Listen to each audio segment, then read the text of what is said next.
We're going to discuss congruent figures. This is lesson 25C. And at the end of the video and in the description, I have videos that are linked to help you, okay? Take advantage of them. Congruent figures have the same shape and size. We can put one shape over the other to see their similarities, but that's not enough. We need proof that they're congruent. And figures that are congruent will have corresponding, which means matching, vertices, sides, and angles. And we've learned about tick marks in the last few videos. They'll show us corresponding parts. So we have sides that correspond to sides. This side with one tick mark corresponds to this side with one tick mark. It's telling us they're the same length. This one corresponds to this one. They're the same length. This one with 3 tick marks corresponds to this one with 3 tick marks. They're the same length. And angles can even do the same thing. Here's an angle with 1 tick mark. It corresponds to this one with 1.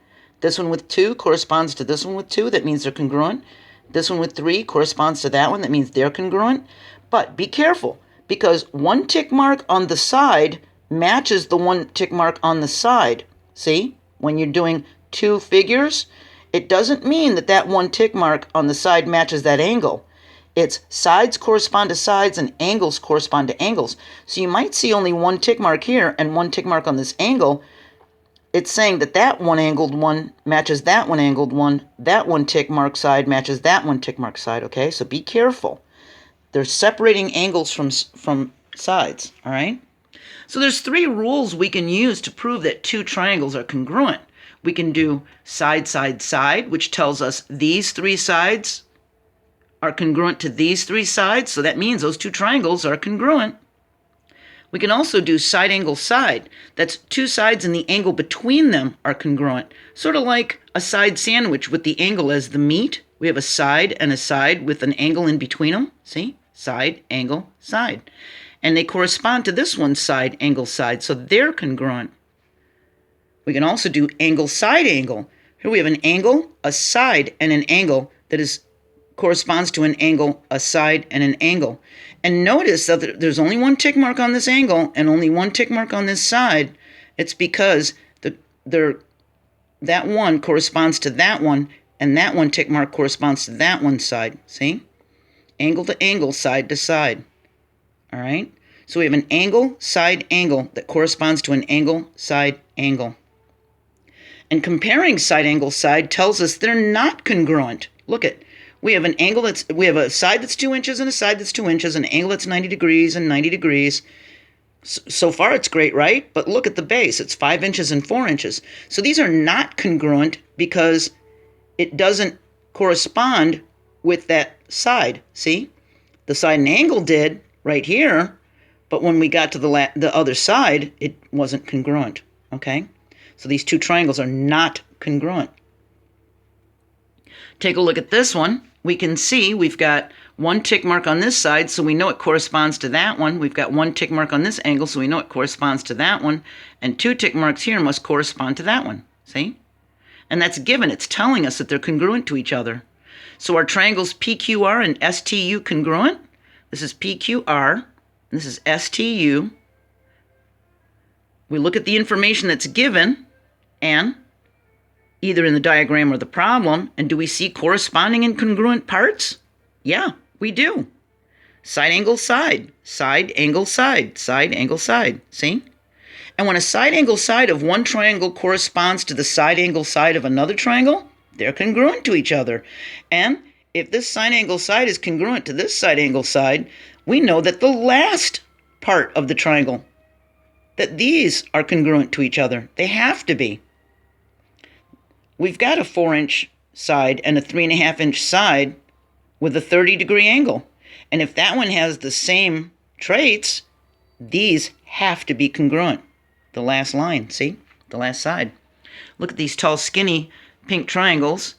It's asking if triangle ABC, and see the little notation? It's like the shape of a triangle. That means triangle ABC. And DEF, are these congruent? Well, look. We've got angle A is 110 degrees. It's got a 2-inch side. It's got a 2-inch side. It's got a 55-degree angle. It's got a 55-degree angle. So, yeah, angle, side, angle. They correspond to each other. So, yes, they are congruent. Look at these two. Are these congruent? we've got an angle of 65 degrees, a base of 4 inches, so that's the side. Yep, 65 and 4 inches. But look, it tells us that's 45 degrees, and in this one it's 70 degrees. Well, we know they have to total 180. So we can total these two up to see what that missing measure is. We find out that angle B is 70 degrees. See? We do our little math. We add 65 plus 45 and get 110. We figure out that angle B is 70 degrees. And if this confuses you about the algebra, you've gotten in over your head and you need to go back to the beginning of lesson 18, okay? So we know if that's 70 degrees, it's 70 degrees and corresponds with that angle, see? We could even add 70 and 65 and take it away from the 180 and get 45, which would be here, see? So yes, they are congruent, and you might have to do a little math on a problem like this, but it's fairly easy. You're just subtracting it from 180, right? Take a look at these two triangles. It wants to know if triangle CAB, this one, is congruent to CDE, this one. And we look, this AC line right here is congruent to CD, and this BC side is congruent to CE side. And look, it's got a 90-degree angle right there. Now, if we turn the camera, if that's a 90-degree angle, they're all 90-degree angles because that's perpendicular, see? So if that's 90 degrees, that's 90 degrees, okay? We see that that's 50 degrees because if it wasn't there, let's say it wasn't there and it wanted us to know, it wanted us to find out what angle A was, all we'd have to do is add the 40 and the 90, and we would get 130. We could add a negative 130 to both sides of the equations. From the 180, we would get that angle A is 50 degrees. And it corresponds to D, so we'd know D is 50 degrees. See? So we would know that that's 50. So because these triangles are congruent to each other, we can use the measures of this triangle to find out what the measures of that one are. See? Now take a look at this. It looks like two triangles next to each other, but if we took this line away from the center, it would be a rhombus, wouldn't it? So we have two triangles, and it wants to know which statement must be true. Is angle ABD 70 degrees? Now remember, the middle letter is the vertex. So look at angle ABD, ABD. So it's asking you if this is 70 degrees. Well, for this triangle, we've got a 55 and a 70. And if we add 55 and 70, are we going to have another 70-degree angle here? Well, 70 and 70 is 140, and 55, no, that's too much. It's not 180. So it can't be 1. Is angle ADC 70 degrees? So D is the vertex. ADC. So that means this whole thing, because it's talking about this and this. So is this whole thing 70 degrees? Well, no, it's telling us that one part is 70, so the whole thing can't be 70. So that's not true. Look at number 3, which is the correct answer. Angle ABD, ABD, so that's this angle here, is congruent to angle BDC, BDC. So this angle is congruent to this angle, and it is true. What we can do is we can add the 55 and 70, and whatever's left over is going to be that angle measure. And for this one, look, we have a 55 and 70. So whatever is left over from 180 is going to be this angle measure, isn't it? We add the 55 and 70 and get 125, and when we take it away from 180, we get 55 degrees. So that tells me that we've got a 55 degree, and a 70. And then we'll have a 55, and a 70. See? Now, actually, what these triangles did was, it's almost as if this one had a transformation and rotated around, and its top became the bottom, like it went boom, like that. See? And when a shape has rotation, it rotates around its center of rotation. So we could say that there's a center of rotation right here, and it went around like that. A center of rotation could also actually be on the shape itself, on the figure itself, like right in the center. So when it rotates in place, see? So these are all transformations. There's a rotation, there's a reflection. It's like a mirror image where it just flipped over and made a mirror image. There's a dilation.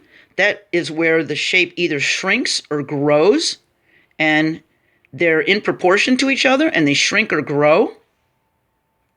I actually have this up on my wall, and it's Emma, and she's doing a dilation. It's a resize of either smaller or larger, see? So it's the same thing, it's just getting smaller or larger. See that? So that's dilation. Like when you go to the eye doctor and he dilates your pupils. A translation is like a slide. It's like an ice skater. Now, I have videos on transformations, and I really think you should watch them. So what if it takes a half an hour to an hour out of your life to watch these, if it means you're going to pass the GED? So there's going to be links to Chapter 9 and Chapter 11 from Grade 8 Math about transformations, okay? And you should be ready to do the skill focus on page 303. And of course, like always, I'm going to have links to, there's going to be a good grade 6 math video and this grade 8 math video, but I really would like you to watch the two playlists for Chapter 9 and the one for Chapter 11. Okay, those two playlists. They're going to help you. And there's going to be links to the previous videos for this lesson 25 about triangles and quadrilaterals. All right? And the next video that's coming up is 25D. We're going to talk about similar figures. It's not the same thing as congruent. They're just similar. Like that little picture of Emma is similar to the bigger picture of Emma in the dilation, okay? So do your best to watch these side videos because all they're going to do is help you, all right? I can't make you watch them. I can only offer them to you so that you can help yourself, but then it's up to you what you're going to do, all right? You are the master of your life. You are in control, and you have the steering wheel that's going to drive your life whatever direction you want it to go. Have a great day. Keep trying. I'm proud of you, and I'll see you next time. Bye.